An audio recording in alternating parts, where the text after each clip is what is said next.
13ನೇ ಅಧ್ಯಾಯ. ರೋಗಗಳನ್ನು ಗುಣಪಡಿಸಿದುದು. ಭೀಮಾಜಿ ಬಾಳ ಸಿಂಪಿ, ಬಾಪು ಸಾಹೇಬ ಬೂಟಿ, ಆಳಂದಿ ಸ್ವಾಮಿ, ಕಾಕಾ ಮಹಾಜನಿ, ಹರ್ದಾ ಪಟ್ಟಣದ ದತ್ತೋಪಂತ. ಮಾಯೆಯ ಅಗಾಧ ಶಕ್ತಿ. ಬಾಬಾರವರ ವಚನಗಳು ಯಾವಾಗಲೂ ಸಂಕ್ಷಿಪ್ತವಾಗಿಯೂ ರಸಭರಿತವಾಗಿಯೂ ಆಳವಾಗಿಯೂ ಅರ್ಥಗರ್ಭಿತವಾಗಿಯೂ ಸಾಮರ್ಥ್ಯವುಳ್ಳವುಗಳಾಗಿಯೂ ಇದ್ದವು. ಅವರು ಯಾವಾಗಲೂ ಸಂತುಷ್ಟರಾಗಿದ್ದರು.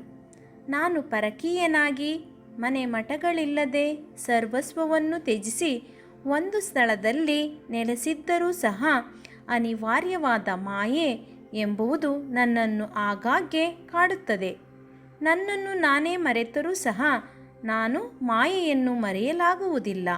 ಅವಳು ನನ್ನನ್ನು ಬಂಧಿಸಿದ್ದಾಳೆ. ಶ್ರೀಹರಿಯ ಮಾಯೆ ಬ್ರಹ್ಮ ಮುಂತಾದವರನ್ನು ಕಾಡುತ್ತಾಳೆ. ಹೀಗಿರುವಾಗ ಈ ಪರಕೀಯನನ್ನು ಕೇಳುವವರಾರು? ಯಾರು ಪರಮಾತ್ಮನಲ್ಲಿ ಶರಣು ಹೋಗುತ್ತಾರೆಯೋ ಅಂಥವರು ಅವನ ದಯೆಯಿಂದ ಮಾಯೆಯ ಬಂಧನವನ್ನು ತಪ್ಪಿಸಿಕೊಳ್ಳಬಹುದು. ಮಾಯೆಯನ್ನು ಕುರಿತು ಬಾಬಾರವರು ಈ ಮೇಲೆ ಹೇಳಿದಂತೆ ಅಭಿಪ್ರಾಯವನ್ನು ವ್ಯಕ್ತಪಡಿಸಿರುತ್ತಾರೆ. ಭಗವದ್ಗೀತೆಯಲ್ಲಿ ಶ್ರೀ ಕೃಷ್ಣನು ಉದ್ಧವನಿಗೆ ಈ ರೀತಿ ಹೇಳಿದ್ದಾರೆ: ಸಂತರು ನನ್ನ ಜೀವಿತ ರೂಪ. ಈಗ ಬಾಬಾರವರು ತಮ್ಮ ಭಕ್ತರ ಯೋಗಕ್ಷೇಮಕ್ಕಾಗಿ ಏನು ಹೇಳಿದ್ದಾರೆಂಬುದನ್ನು ನೋಡೋಣ. ಯಾರು ಅದೃಷ್ಟಶಾಲಿಗಳೋ, ಯಾರು ಪಾಪಗಳಿಂದ ವಿಮುಕ್ತರಾಗಿರುತ್ತಾರೆಯೋ ಅಂಥವರು ನನ್ನನ್ನು ಆರಾಧಿಸುತ್ತಾರೆ. ನೀವು ಯಾವಾಗಲೂ ಸಾಯಿ ಸಾಯಿ ಎಂದು ಧ್ಯಾನಿಸುತ್ತಿದ್ದರೆ ನಾನು ನಿಮ್ಮನ್ನು ಸಪ್ತ ಸಾಗರಗಳ ಆಚೆಗೆ ಸಾಗಿಸುತ್ತೇನೆ. ನನ್ನ ವಚನಗಳಲ್ಲಿ ನಂಬಿಕೆ ಇಟ್ಟರೆ ಒಳ್ಳೆಯದಾಗುತ್ತದೆ. ನನ್ನ ಆರಾಧನೆಗೆ ಪೂಜಾ ಸಾಮಗ್ರಿಗಳ ಅವಶ್ಯಕತೆ ಇಲ್ಲ. ಪರಿಶುದ್ಧವಾದ ಭಕ್ತಿ ಒಂದೇ ಸಾಕು ಎಂದು ಬಾಬಾ ಹೇಳಿರುತ್ತಾರೆ. ಭೀಮಾಜಿ ಪಾಟೀಲ. ಪುಣೆ ಜಿಲ್ಲೆಯ ಜುನ್ನರ ತಾಲೂಕಿಗೆ ಸೇರಿದ ನಾರಾಯಣ ಗಾಂವದ ಭೀಮಾಜಿ ಪಾಟೀಲರಿಗೆ ಆಗಾಗ್ಗೆ ಎದೆನೋವು ಬರುತ್ತಿದ್ದು, ನಂತರ ಅದು ಕ್ಷಯಕ್ಕೆ ತಿರುಗಿತು. ಅವರು ತೆಗೆದುಕೊಳ್ಳದೇ ಇದ್ದ ಔಷಧವೇ ಇರಲಿಲ್ಲ. ಆದರೂ ರೋಗ ಗುಣವಾಗಿರಲಿಲ್ಲ. ನಂತರ ಬದುಕುವ ಭರವಸೆಯನ್ನು ತೊರೆದು ಅವರು ಭಗವಂತನನ್ನು ಪ್ರಾರ್ಥಿಸಿದರು. ಸ್ಥಿತಿಗತಿಗಳು ಚೆನ್ನಾಗಿರುವಾಗ ನಾವು ಭಗವಂತನನ್ನು ಸ್ಮರಿಸುವುದಿಲ್ಲ. ಕಷ್ಟ ಕಾರ್ಪಣ್ಯಗಳು ತಲೆದೋರಿದಾಗ ಮಾತ್ರ ಭಗವಂತನ ನೆನಪು ಬರುತ್ತದೆ. ಇದು ಮಾನವನ ಸಹಜ ಸ್ವಭಾವ. ಅಂತೆಯೇ ಭೀಮಾಜಿಯವರೂ ಸಹ ಈ ವಿಷಯದಲ್ಲಿ ಬಾಬಾರವರ ಪರಮ ಭಕ್ತರಾದ ನಾನಾ ಸಾಹೇಬ ಚಾಂದೋರಕರ ಅವರ ಸಲಹೆ ಕೇಳುವ ಬಯಕೆ ಅವರಲ್ಲಿ ಮೂಡಿತು. ಮರುದಿನವೇ ಅವರಿಗೆ ಎಲ್ಲ ಸಮಾಚಾರವನ್ನು ಪತ್ರ ಮುಖೇನ ತಿಳಿಸಿದರು. ಅದಕ್ಕೆ ಬಾಬಾರವರ ಚರಣಾರವಿಂದಗಳಲ್ಲಿ ಮೊರೆ ಹೋಗುವುದೊಂದೇ ಸರಿಯಾದ ಮಾರ್ಗವೆಂದು ನಾನಾ ತಿಳಿಸಿದರು. ನಾನಾರವರ ಸಲಹೆಯನ್ನು ಒಪ್ಪಿ ಪಾಟೀಲರು ಶಿರಡಿಗೆ ಪ್ರಯಾಣ ಬೆಳೆಸಿದರು. ಬಾಬಾರವರಲ್ಲಿಗೆ ಅವರನ್ನು ಕರೆತರಲಾಯಿತು. ಆ ಸಮಯದಲ್ಲಿ ಬಾಬಾರವರ ಹತ್ತಿರ ನಾನಾ ಚಾಂದೋರಕರ ಮತ್ತು ಶ್ಯಾಮ ಇವರು ಇದ್ದರು. ಬಾಬಾರವರು, ಇದೇನು ಶ್ಯಾಮ, ಈ ಕಳ್ಳನನ್ನು ತಂದು ನನ್ನ ಮುಂದಿರಿಸಿದಿ, ಇದು ಒಳ್ಳೆಯ ಕೆಲಸವೇ ಎಂದು ಕೇಳಿದರು. ಸ್ವಲ್ಪ ಹೊತ್ತಿನ ಮೇಲೆ ಬಾಬಾರವರ ಮನಸ್ಸು ಕರಗಿ, ನಿಲ್ಲು, ನಿನ್ನ ಚಿಂತೆಯನ್ನು ಬಿಡು, ನಿನ್ನ ಕಷ್ಟಗಳು ದೂರವಾದವು. ಕಷ್ಟಗಳು ಎಷ್ಟೇ ಇರಲಿ, ಭಕ್ತರು ಈ ಮಸೀದಿಯಲ್ಲಿ ಕಾಲಿಟ್ಟ ಕ್ಷಣದಿಂದಲೇ ಅವರ ಕಷ್ಟಗಳು ದೂರವಾದಂತೆಯೇ. ಈ ಫಕೀರನು ದಯಾಮಯನು, ರೋಗಗಳನ್ನು ಗುಣಮಾಡಿ ಎಲ್ಲರನ್ನೂ ಪ್ರೀತಿ ಮತ್ತು ಆದರದಿಂದ ಕಾಪಾಡುವನು ಎಂದರು. ರೋಗಿಗೆ ಈ ಹಿಂದೆ 5 ನಿಮಿಷಕ್ಕೊಮ್ಮೆ ರಕ್ತವಾಂತಿಯಾಗುತ್ತಿತ್ತು. ಬಾಬಾರವರ ಸಮ್ಮುಖದಲ್ಲಿ ಏನೂ ಆಗಲಿಲ್ಲ. ಅಂದಿನಿಂದ ರೋಗಿಯ ಕಷ್ಟಗಳು ದೂರ ಸರಿಯುತ್ತಾ ಬಂದವು. ಬಾಬಾ ರೋಗಿಗೆ ಭೀಮಾಬಾಯಿಯವರ ಮನೆಯಲ್ಲಿರುವಂತೆ ಹೇಳಿದರು. ಆ ಮನೆಯ ಪರಿಸ್ಥಿತಿ ಅಷ್ಟು ಆರೋಗ್ಯಕರವಾಗಿರಲಿಲ್ಲ. ಆದರೂ ಬಾಬಾರವರ ಆಜ್ಞೆಯನ್ನು ಪರಿಪಾಲಿಸಲೇಬೇಕಾಗಿದ್ದಿತು. ಅಲ್ಲಿ ತಂಗಿದ್ದಾಗ ಬಾಬಾರವರು ಅವರ ರೋಗವನ್ನು 2 ಸಲ ಕನಸಿನಲ್ಲಿ ಬಂದು ಗುಣಪಡಿಸಿದರು. 1ನೇ ಕನಸಿನಲ್ಲಿ ಒಬ್ಬ ಹುಡುಗನು ಶಾಲೆಯ ಪಾಠವನ್ನು ಒಪ್ಪಿಸದೆ ಉಪಾಧ್ಯಾಯರಿಂದ ಹೊಡೆತ ತಿಂದು ಅನುಭವಿಸುತ್ತಿರುವ ಯಾತನೆ. ಮತ್ತೊಂದು ಕನಸಿನಲ್ಲಿ ಯಾರೋ ಅವರ ಎದೆಯ ಮೇಲೆ ಕಲ್ಲುರುಳಿಸಿ ನೋವು ಮಾಡುತ್ತಿರುವುದನ್ನು ಕಂಡರು. ಕನಸಿನಲ್ಲಿ ಅನುಭವಿಸಿದ ನೋವಿನಿಂದ ಅವರ ರೋಗ ಗುಣವಾಗಿ ನಂತರ ಬಾಬಾರವರಲ್ಲಿಗೆ ಬಂದು ಭೀಮಾಜಿ ನಮಸ್ಕಾರ ಮಾಡಿದರು.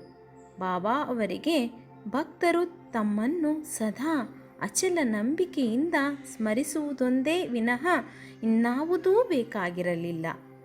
ಮಹಾರಾಷ್ಟ್ರದ ಜನರು 15 ದಿನಗಳಿಗೊಮ್ಮೆ ಅಥವಾ ತಿಂಗಳಿಗೊಮ್ಮೆ ತಮ್ಮ ಮನೆಗಳಲ್ಲಿ ಶ್ರೀ ಸತ್ಯನಾರಾಯಣ ವ್ರತವನ್ನು ಆಚರಿಸುತ್ತಾರೆ. ಆದರೆ ಭೀಮಾಜಿಯವರು ತಮ್ಮ ಮನೆಯಲ್ಲಿ ಶ್ರೀ ಸಾಯಿ ಸತ್ಯನಾರಾಯಣ ವ್ರತ ಎಂಬ ಹೊಸ ವ್ರತವನ್ನು ಆಚರಿಸಹತ್ತಿದರು. ಬಾಳ ಗಣಪತ ಸಿಂಪಿ ಬಾಬಾರವರ ಇನ್ನೊಬ್ಬ ಭಕ್ತರಾದ ಬಾಳ ಗಣಪತ ಸಿಂಪಿಯವರು ಭಯಂಕರವಾದ ಮಲೇರಿಯಾ ರೋಗದಿಂದ ನರಳುತ್ತಿದ್ದರು. ಅವರು ಎಲ್ಲ ಥರದ ಔಷಧಿಗಳನ್ನು ಉಪಯೋಗಿಸಿದರೂ ರೋಗವು ಗುಣವಾಗದೇ ಇದ್ದುದರಿಂದ ಕರುಣಾಮಯಿ ಬಾಬಾರವರ ಅಡಿದಾವರೆಗಳಲ್ಲಿ ಬಿದ್ದರು. ಬಾಬಾರವರು ಅವರಿಗೆ ಒಂದು ಅದ್ಭುತವಾದ ಉಪಾಯವನ್ನು ಸೂಚಿಸಿದರು. ಲಕ್ಷ್ಮೀ ದೇವಸ್ಥಾನದ ಮುಂದೆ ಒಂದು ಕರಿನಾಯಿಗೆ ಮೊಸರು ಅನ್ನ ಕೊಡು ಎಂದು ಬಾಬಾ ಬಾಳ ಸಿಂಪಿಗೆ ಹೇಳಿದರು. ಬಾಳ ಇದನ್ನು ಕಾರ್ಯಗತ ಮಾಡುವುದು ಹೇಗೆ ಎಂದು ಯೋಚಿಸುತ್ತಾ ಮನೆಗೆ ಬಂದರು. ಆಗ ಮನೆಯಲ್ಲಿ ಅನ್ನ ಮೊಸರು ಇತ್ತು. ಅವೆರಡನ್ನು ಬೆರೆಸಿ ಲಕ್ಷ್ಮೀ ದೇವಸ್ಥಾನದ ಬಳಿ ತೆಗೆದುಕೊಂಡು ಬಂದರು. ಅಷ್ಟರಲ್ಲಿ ಒಂದು ಕರಿನಾಯಿ ಬಾಲವನ್ನು ಅಲ್ಲಾಡಿಸುತ್ತಾ ಹಸಿವಿನಿಂದ ಬಂದಿತು. ಬಾಳ ಸಿಂಪಿ ಅದನ್ನು ನಾಯಿಯ ಮುಂದಿಟ್ಟರು. ನಾಯಿಯು ಅದನ್ನು ಸಂತೋಷದಿಂದ ಭಕ್ಷಿಸಿತು. ಕೆಲವೇ ದಿನಗಳಲ್ಲಿ ಬಾಳಾರವರ ಮಲೇರಿಯಾ ಗುಣವಾಯಿತು. ಬಾಪು ಸಾಹೇಬ ಬೂಟಿಯವರಿಗೆ ಒಂದು ಸಾರಿ ವಾಂತಿ ಮತ್ತು ಆಮಶಂಕೆ ಆರಂಭವಾಯಿತು. ಯಾವ ಔಷಧಗಳಿಂದಲೂ ಗುಣ ಕಾಣಲಿಲ್ಲ. ಬಹಳ ಆಯಾಸವಾಗಿದ್ದುದರಿಂದ ಮಸೀದಿಗೆ ಹೋಗಲು ಸಹ ತ್ರಾಣವಿಲ್ಲದಂತಾಯಿತು. ಬಾಬಾ ಅವರನ್ನು ಕರೆಯಿಸಿ ಮುಂದೆ ಕೂರಿಸಿಕೊಂಡು ಎಚ್ಚರದಿಂದಿರು, ನೀನು ವಾಂತಿ ಮಾಡಕೂಡದು ಎಂದು ತೋರು ಬೆರಳನ್ನು ಸೂಚಿಸುತ್ತಾ ಹೇಳಿದರು. ಅಂದಿನಿಂದ ಅವರ ವಾಂತಿ ಮತ್ತು ಭೇದಿ ನಿಂತಿತು. ಇನ್ನೊಂದು ಸಂದರ್ಭದಲ್ಲಿ ಅವರಿಗೆ ಕಾಲರಾ ಜಾಡ್ಯವು ಅಂಟಿಕೊಂಡು ಬಹಳ ಬಾಯಾರಿಕೆಯಿಂದ ಬಳಲುತ್ತಿದ್ದರು. ಡಾಕ್ಟರ್ ಪಿಳ್ಳೆಯವರು ಅವರಿಗೆ ಅನೇಕ ಔಷಧಗಳನ್ನು ಕೊಟ್ಟರು. ಗುಣ ಕಂಡುಬರಲಿಲ್ಲ. ಆಗ ಬಾಬಾರವರಲ್ಲಿಗೆ ಧಾವಿಸಿ ಯಾವ ಪಾನೀಯದಿಂದ ಬಾಯಾರಿಕೆ ಅಡಗುವುದು ಎಂದು ಕೇಳಿದರು.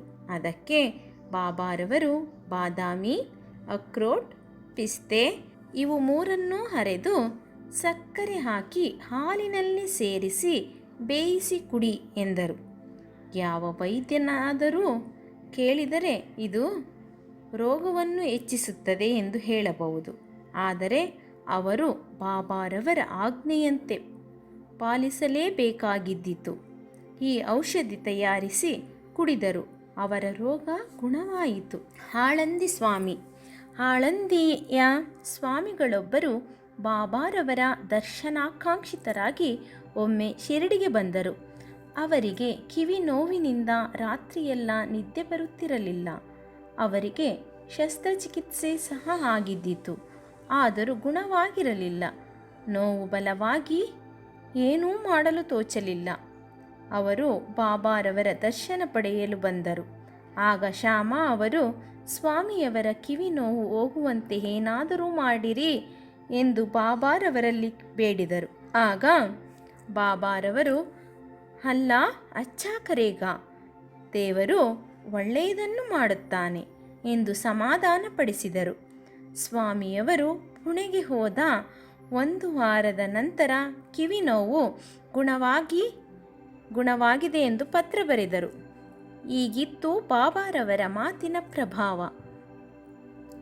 ಕಾಕಾ ಮಹಾಜನಿ, ಇನ್ನೊಬ್ಬ ಭಕ್ತರಾದ ಕಾಕಾ ಮಹಾಜನಿಯವರು ಅತಿಸಾರ ರೋಗದಲ್ಲಿ ನರಳುತ್ತಿದ್ದರು.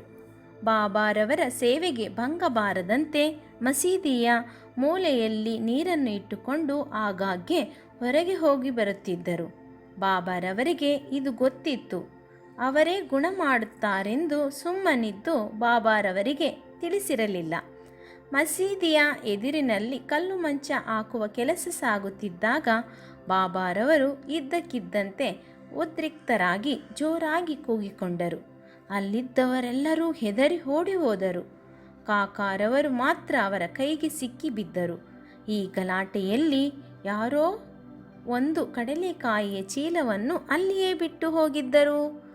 ಆಗ ಬಾಬಾರವರು ಒಂದು ಹಿಡಿ ಕಡಲೆಕಾಯಿಯನ್ನು ತೆಗೆದುಕೊಂಡು ಸುಲಿದು ಚೆನ್ನಾಗಿ ತಿಕ್ಕಿ ಕಾಕಾರವರಿಗೆ ಕೊಟ್ಟು ತಿನ್ನಲು ಹೇಳಿದರು.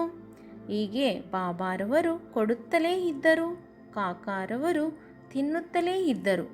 ನಂತರ ಬಾಬಾರವರು ಬಾಯಾರಿಕೆಯಾಗಿದೆ ಎಂದು ಹೇಳಿ ನೀರು ತರಲು ಹೇಳಿದರು. ಕಾಕಾರವರು ನೀರು ತಂದು ಕೊಡಲು ಬಾಬಾ ತಾವು ಸ್ವಲ್ಪ ಕುಡಿದು ಕಾಕಾರವರಿಗೂ ಕುಡಿಯಲು ಹೇಳಿದರು. ಕಾಕಾರವರು ಸಹ ಸ್ವಲ್ಪ ನೀರನ್ನು ಕುಡಿದರು. ಆಗ ಬಾಬಾರವರು, ನಿನ್ನ ರೋಗ ಗುಣವಾಯಿತು, ಕಲ್ಲು ಮಂಚ ಹಾಕುವ ಕೆಲಸವನ್ನು ಆರಂಭ ಮಾಡಬಹುದು ಎಂದರು. ನಂತರ ಓಡಿ ಹೋಗಿದ್ದವರೆಲ್ಲ ಹಿಂದಿರುಗಿ ಕೆಲಸವನ್ನು ಆರಂಭ ಮಾಡಿದರು. ಅತಿಸಾರ ರೋಗಕ್ಕೆ ಕಡಲೆಕಾಯಿ ಔಷಧವೇ? ವೈದ್ಯರ ಅಭಿಪ್ರಾಯದಲ್ಲಿ ಕಡಲೆಕಾಯಿ ತಿನ್ನುವುದರಿಂದ ಅತಿಸಾರ ಹೆಚ್ಚಾಗುತ್ತದೆ. ಇದಲ್ಲವೇ ಬಾಬಾರವರ ಲೀಲೆ? ಹರ್ದಾದ ದತ್ತೋಪಂತ. ಹರ್ದಾದ ದತ್ತೋಪಂತರೆಂಬ ಒಬ್ಬರು 14 ವರ್ಷಗಳ ಕಾಲ ಹೊಟ್ಟೆ ಶೂಲೆಯಿಂದ ನರಳುತ್ತಿದ್ದರು. ಯಾವ ಔಷಧಗಳಿಂದಲೂ ಗುಣವಾಗಿರಲಿಲ್ಲ. ಬಾಬಾ ಅವರ ಹೆಸರನ್ನು ಕೇಳಿ ಶಿರಡಿಗೆ ಬಂದರು. ಬಾಬಾರವರು ದಯಾಪೂರಿತ ದೃಷ್ಟಿಯಿಂದ ಅವರನ್ನು ನೋಡಿ ಅವರ ಮಸ್ತಕದ ಮೇಲೆ ಕೈ ಇಟ್ಟು ಆಶೀರ್ವದಿಸಿ ಉದಿ ಪ್ರಸಾದವನ್ನು ನೀಡಿದರು. ಅಂದಿನಿಂದ ಅವರ ಹೊಟ್ಟೆ ಶೂಲೆ ನಿವಾರಣೆಯಾಯಿತು. ಮಾಧವರಾವ ದೇಶಪಾಂಡೆ ಒಮ್ಮೆ ಹೊಟ್ಟೆ ಶೂಲೆಯಿಂದ ನರಳುತ್ತಿದ್ದರು. ಅವರಿಗೆ ಬಾಬಾ ಸೋನಾಮುಖಿ ಕಷಾಯ ಕುಡಿಯುವಂತೆ ಹೇಳಿದರು. ಅದರಂತೆ ಆ ಕಷಾಯ ಕುಡಿಯಲು ರೋಗ ಗುಣವಾಯಿತು. 2 ವರ್ಷಗಳ ನಂತರ ರೋಗ ಮತ್ತೆ ತಲೆದೋರಿತು. ಆ ಸಾರಿ ಬಾಬಾರವರನ್ನು ವಿಚಾರಿಸದೆ ಪುನಃ ಅದೇ ಕಷಾಯ ಮಾಡಿ ಶಾಮ ಕುಡಿದರು. ಆದರೆ ಆಗ ಹೊಟ್ಟೆ ಶೂಲೆ ಹೆಚ್ಚಾಯಿತು. ನಂತರ ಬಾಬಾರವರ ದಯೆಯಿಂದ ಗುಣವಾಯಿತು. ಕಾಕಾ ಮಹಾಜನಿಯವರ ಅಣ್ಣಂದಿರೊಬ್ಬರಿಗೆ ಒಂದು ಸಾರಿ ಹೊಟ್ಟೆ ನೋವು ಆರಂಭವಾಯಿತು. ಅವರು ಬಾಬಾರವರ ಕೀರ್ತಿಯನ್ನು ಕೇಳಿ ಶಿರಡಿಗೆ ಬಂದು ರೋಗವನ್ನು ಗುಣ ಮಾಡುವಂತೆ ಬೇಡಿದರು. ಬಾಬಾರವರು ಅವರ ಉದರವನ್ನು ಮುಟ್ಟಿ, ದೇವರು ಗುಣ ಮಾಡುತ್ತಾನೆ, ಚಿಂತಿಸಬೇಡ ಎಂದರು. ಅಂದಿನಿಂದ ಹೊಟ್ಟೆ ನೋವು ಗುಣವಾಗಿ ಪುನಃ ನೋವು ಬರಲೇ ಇಲ್ಲ. ನಾನಾ ಸಾಹೇಬ ಚಾಂದೋರಕರ ಅವರಿಗೂ ಒಂದು ಸಾರಿ ಅತಿಯಾದ ಹೊಟ್ಟೆ ನೋವು ಆರಂಭವಾಯಿತು. ಯಾವ ಔಷಧಗಳಿಂದಲೂ ಗುಣವಾಗಲಿಲ್ಲ. ನಂತರ ಬಾಬಾರವರಲ್ಲಿ ಬಂದು ಕೇಳಿದರು. ಬಾಬಾರವರು ಬರ್ಫಿಯನ್ನು ತುಪ್ಪದಲ್ಲಿ ಸೇರಿಸಿ ತಿನ್ನು ಎಂದರು. ಈ ಔಷಧಿಯಿಂದ ಅವರ ಹೊಟ್ಟೆ ನೋವು ಗುಣವಾಯಿತು. ಇವುಗಳನ್ನು ಕೂಲಂಕುಷವಾಗಿ ಪರಿಶೀಲಿಸಿದರೆ ರೋಗಗಳನ್ನು ಗುಣಪಡಿಸಿದುದು ಬಾಬಾರವರ ಮೃದು ನುಡಿಗಳೇ ಹೊರತು ಔಷಧಿಗಳಲ್ಲ ಎಂದು ನಾವು ಮನಗಾಣಬಹುದು. ಶ್ರೀ ಸಾಯಿ ಪ್ರಣಾಮ.